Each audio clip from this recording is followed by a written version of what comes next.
Welcome to the SVG-TV News for Monday, September 20th. I'm Khalil Cato with the details. Vincentians are being encouraged to take every precaution to protect themselves and their families against COVID-19 as the country is said to be experiencing a dangerous surge in infections.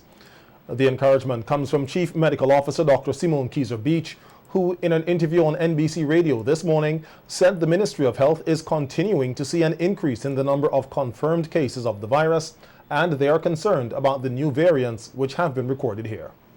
Sadly, we have 2 deaths in the last 7 days after having not had anyone die from COVID since May 2021. So we are in a new surge, a dangerous surge, a different surge if you compare it to the one of January, February of this year, because we have the Delta variant and the Gamma variant circulated. And as I said, these are much more aggressive variants because much more disease, because they spread much more easily, and they cause more illness, and so the potential for more deaths. As COVID-19 cases continue to increase on the island, more persons have been taken to the Argyle Isolation Facility with respiratory conditions and vascular problems. In the last report from the Ministry of Health, Wellness and the Environment, it was indicated that 16 patients with COVID-19 are at the facility. Today, in an interview with SVG-TV News, infectious disease specialist Dr. Gerald Thompson said the majority of cases are severe and explained what constitutes severe. I would say we have about 10 individuals who are in the severe category, and they would be at the Argyle facility. There'd be some individuals in other facilities, but we've had now 14 deaths. The 2 additional deaths bring our total up from 12 to 14. Where as the virus gets in and starts to circulate in the blood, it starts to damage a lot of organs, and that's why a number of persons develop blood clots to the lungs, to the brain, to the heart, and to various other parts of the body.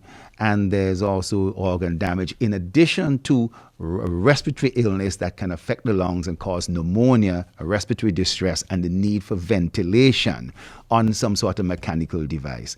So all these things are taking place at the same time, and that's where it comes a very complex illness to treat and to try and pull this individual back from a severe case and to be recovered. Dr. Thompson also said that the persons at the isolation facility are all unvaccinated and noted that all of the more than 400 cases which are currently active are unvaccinated persons.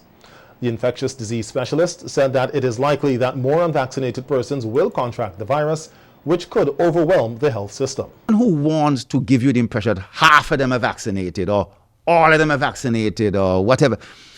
There is such a huge disproportionate nature to this that they are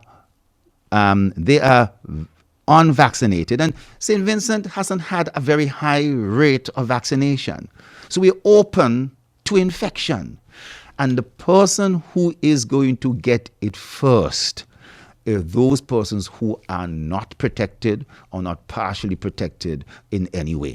And there's no doubt if you've only had the first dose and you haven't had the second dose yet, you're not fully protected, you're not fully vaccinated, and you're still at a higher risk than that person who's fully vaccinated. So we urge persons who've only had 1 dose and are waiting to see, make sure you know your date for your second dose and go ahead and get it. Okay. Meanwhile, the infectious disease specialist noted that the last protest action in capital Kingstown turned out to be a super spreader event. While he did not provide figures as to how many persons contracted COVID from the protest, Dr. Thompson encouraged those who were there to get tested. And this is unfortunate that I think the recent rally that we have is turning out to be a super spreader event. It's a super spreader event. And we now know there are persons who would have attended that rally who were positive. They've known they were potentially positive. And as a result, it is spread. And I want to urge all persons who may find themselves in contact with persons who are positive to go and get tested yourself so that you don't continue spreading it to others because you have come in contact with other persons too. Dr. Thompson said that persons urgently need to safeguard themselves and their families, stressing the importance of following all protocols, ramping up on vitamins, and taking available vaccines. This surge, the healthcare system is working very hard to contain it. And we implore people to use all the tools that we have.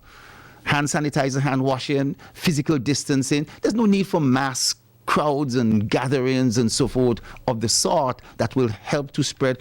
But the use of masks is still very critical. And on top of those things, vaccinating.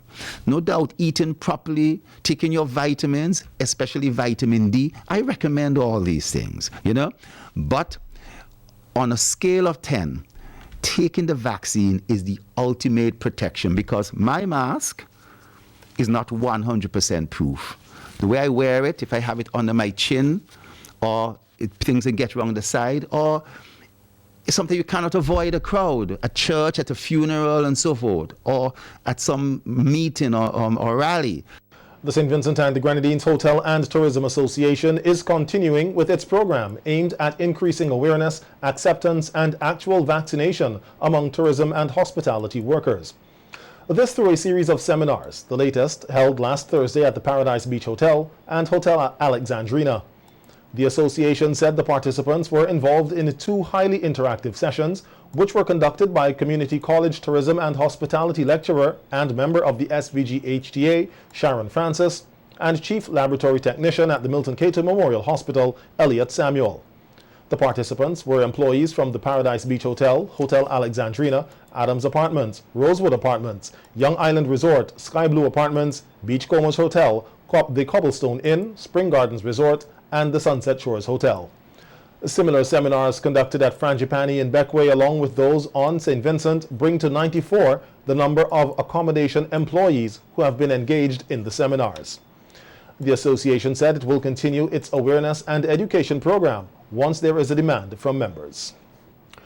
The members of the Royal St. Vincent and the Grenadines Police Force and its auxiliary force are mourning the death of the late Sergeant 569 Lawrence Thomas. Thomas reportedly died at his home this morning after a brief illness. He was enlisted in the RSVG Police Force on July 15, 1991, and served the organization and the people of St. Vincent and the Grenadines for 30 years. At the time of his death, Sergeant Thomas was stationed at the Caliaquois Police Station in the South Central Division. Throughout his career, he worked at the Narcotics Unit, the Connery Police Station, the Sandy Bay Central Police Station, Otley Hall Substation, and the Fountain Mobile Unit. Thomas was said to be of quiet disposition, who had an excellent working relationship with the staff at the Caliaquois Police Station, who are said to be devastated by his passing. A few small earthquakes and heavy steaming were recorded from La Soufrière over the weekend. So says lead scientist monitoring the volcano, Dr. Thomas Christopher, while giving an update on the Eyeing La Soufrière program on NBC Radio this morning. Dr. Thomas, however, noted that the steaming was due to the heavy rainfall in the mountains on Saturday. Small earthquakes that we saw on the drums, very tiny. They weren't even picked up on all of the instruments. Okay. It gives you an idea of how small they were. So much smaller than events that were being felt in April. Way smaller than that. On Saturday, there was a bit of rain on the mountain. So we had some what we call phreatic activity, where you've got this hot material interacting with the water and either generating these steam explosions or just steaming. Right. So there was a few of these steam clouds in Larrakai on Saturday. So I'm not sure how much people saw that, but I'm guessing it would have been on a much smaller scale to what happened maybe last month, roughly a month ago, when people were thinking that the volcano was... The lead scientist said the monitoring team continues to carry out gas measurements, and results indicate that the volcano remains in a quiet state. Sulfur dioxide fluxes. The values we're getting are around just over 200 tons per day. I think the last value we got was around 235 tons per day. So all of the data we're seeing seems to suggest, once again, that things have petered out or are petering out. Minister of Finance Camilo Gonzalez says that SVG has been lucky to have an increase in its revenue for the past few months as it battled the COVID-19 pandemic and the explosive eruption of La Soufrière. Speaking on the WeFM Issues at Hand program yesterday, the finance minister said that real estate activity in Mustique has generated the majority of income as well as grants. Total revenue, this is to the end of August, the current data. Our revenue and grants this year are up. We have $474 million in revenue and grants, I'm rounding off, which is about $72 million higher than last year. But a lot of that is money that we received as grant money related to the volcano and so on and so forth. A big boost, as I mentioned, is in alien landholding license and stamp duty. This time last year, we had about $4 million in alien landholding license. Now we have $23 million. This time last year, we had about $12 million from stamp duty. This year, we have $39 million. So you see right there, that's 18 and 27 million. That's almost $35 million increase just on property sales. And $35 million is almost 1 month's salary, government paying a month's salary for everybody. Gonzalez said that while they have increased the revenue, it has been outweighed by expenditure, and this will continue as support is being provided to volcano-affected persons. Our capital expenditure, which 2 years ago was $35 million, this year is $105 million. So we're spending a whole lot more money than we would ordinarily spend at this time of the year. And that $105 million is actually a lot higher, but that's just what the accountants have already brought to book. I suspect the number is closer to $150, $160 million already spent this year, which is significant expenditure.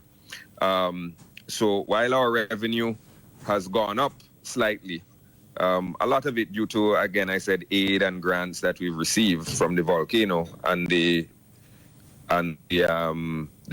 land sales. Our expenditure has outstripped that. The finance minister said that when it comes to the generation of revenue internally, the country would not be in a really bad shape, but may still go downhill if things do not return to normalcy. If you look at things that reflect what we do internally, how the economy is running internally, things like how much money we're making from value-added tax, how much money we're making from taxes on international trade and the like. Those numbers are flat, which tells you that the economy internally, if you strip out things like the alien landholding license, if you strip out the grants that we've gotten from our friendly countries and allies, if you strip that money out, you see a situation of an economy that's having some real difficulty with COVID and the volcano, and that we've been fortunate to date about these additional boosts that we've gotten. Those things won't continue. There are only 100 houses in Mustique, and quite a few of them have already been sold. So we can't count on those land sales continuing. What we have to count on is the internal economy, is the tourist economy coming back to normal, and we only get there if we have some sense of normalcy with the vaccine. Data is now being gathered from parents and students as to how many tablets distributed by the government are still in working condition. So says the Minister of Finance, who was addressing at the time the concern of the possibility of schools returning to online teaching if COVID-19 cases continue to increase. The tablets became something that were used for purposes other than education. And so we can't assume that all the children have devices. That's something that we're trying to get a handle on in terms of how many have been damaged, how many have to be replaced. And we're trying to get from the Ministry of Education some consistency in the way in which education is being delivered to students remotely. The finance minister said that they have so far found that some teachers were not following the requirements for the online teaching. Are having classes all day online. Some are having an hour or two of class online. And in some cases, I learned that teachers were merely recording a 15-minute WhatsApp of instructions and sending that WhatsApp out to all the children's parents. Say, listen, have your child read X, Y, and Z. And that was their decision on how we were doing online classes. The discrepancies are wide and varied. And we're trying to, obviously, optimally get children into school. But if we have to do remote learning, to try our best to have some standardization so that students can get some equality in what is offered to them online. Prime Minister Dr. Ralph Gonsalves says that he is very pleased to see that there will be the operation of a disaster fund in the community of Latin America and Caribbean states, CELAC. He was among several heads of state in attendance at the one-day CELAC summit held in Mexico on Saturday. This is something very practical. This is something which should be of great value to all of us. And I leave with this in the urging of a conversation always, and come to compromises and try to see if we can get rid of as many of the vanities which we all possess. Because the rain which falls upon all of us. The sun that shines is on all of us. Our relationship with the United States of America. We have oscillated from time to time between submission and resistance. I think we need to have, amidst all of that, a proper conversation with the United States as to what practical accommodations that we can make in this hemisphere. Prime Minister Gonsalves said that despite the different ideological or political perspectives, there are practical problems that are facing member states and people, and that they can come together and have sensible conversations. And amidst our differences politically and even internal economic arrangements, we can have compromises. We do not have to be compromising, but we need very much to address the issues so that at the end of the day, when we leave this particular political forum, we can say that there are indicators which we can look at, which could benefit people. The Prime Minister's delegation to Mexico included Senator Kiesel Peters, Minister of State with responsibility for Foreign Affairs and Foreign Trade, and His Excellency Andreas Wickham, SVG's ambassador to Venezuela.